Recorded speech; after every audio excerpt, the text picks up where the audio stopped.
Ayan, luto po tayo ng pansit Mickey. Dahil nag-crave po yung aking asawa ng pansit Mickey. Ayan. Yan pong aming breakfast for today. Ayan. Sarap po yan.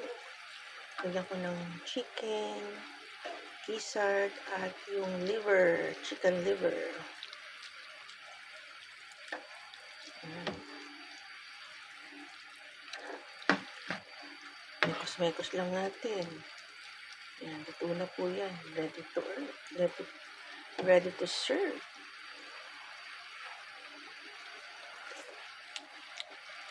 Yummy, yummy.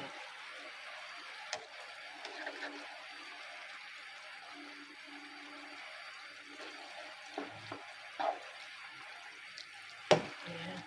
Sabi nga nila, pansit. This is it, pansit, pampahaba ng buhay. Thank you for watching. God bless everyone.